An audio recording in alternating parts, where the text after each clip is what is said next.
अपने घर वालों की इज्जत के लिए चुप हो जाएगी, खामोश रहेगी। और तुम ठहरे लड़के।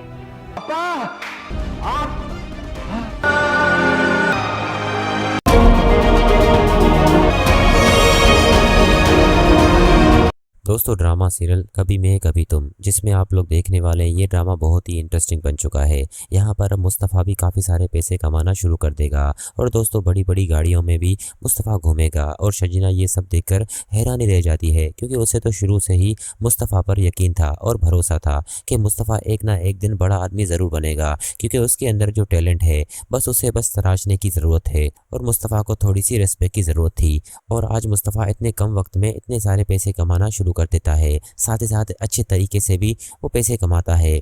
वहीं अगले सीन में दोस्तों मुस्तफ़ा और शजीना के दरमियान तो थोड़े इख्तलाफ होंगे, लेकिन आहिस्ता आहिस्ता वो इख्तलाफ भी ख़त्म हो जाएंगे, क्योंकि शजीना मुस्तफ़ा को समझ जाएगी कि मुस्तफ़ा जो भी कर रहा है वो मेरे भले और हमारे बच्चे की वजह से कर रहा है।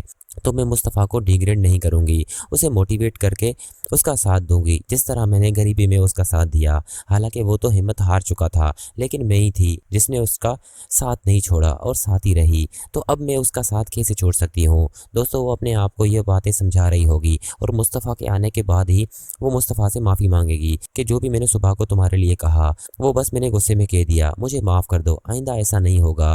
मैं तो तुमसे बहुत मोहब्बत करती हूँ और इस बच्चे को लेकर थोड़ी सी मैं पॉजिटिव हूँ, इस वजह से तुम पर गुस्सा आ गया। यहाँ पर मुस्तफ़ा कहेगा ऐसी कोई बात नहीं है, मैं तुम्हारे लिए कुछ लाया हूँ। यहाँ पर आने वाले एपिसोड में दोस्तों मुस्तफ़ा के लिए एक ज़बरदस्त कंपनी गाड़ी भी अरेंज करेगी और मुस्तफ़ा शर्जिना को घुमाने भी ले जाएगा। ये सारी चीज़ें देखकर शर्जिना बहुत खुश होगी, लेकिन दूसरे एंड से दोस्तों मुस्तफ़ा के घर वाले बिल्कुल ठीक नहीं होंगे, वो बेचारे बस तरपतर होंगे। लेकिन जब ही मुस्तफ़ा को इस बारे में पता चलेगा, मुस्तफ़ा ज़रा भी देर नहीं करेगा और अपने वालिदैन को अपने घर ले आएगा और उसे कहेगा कि अब्बा मुझे बिल्कुल पता नहीं था, अगर मुझे पहले पता होता कि अदील आप लोगों के साथ इतना बड़ा फ्रॉड और धोखा कर रहा है तो मैं अदील को रोकता और वो घर बेचने नहीं देता।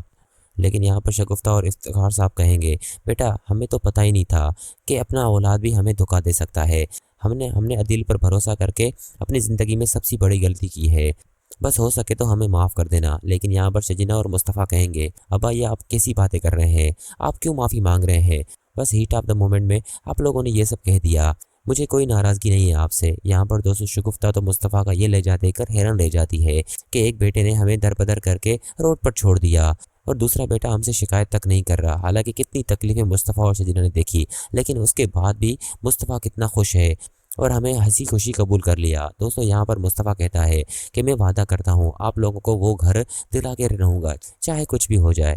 यहाँ पर दोस्तों मुस्तफ़ा तो अमीर हो चुका है तो अपने वालिदैन का पूरी तरह से ख्याल रखेगा।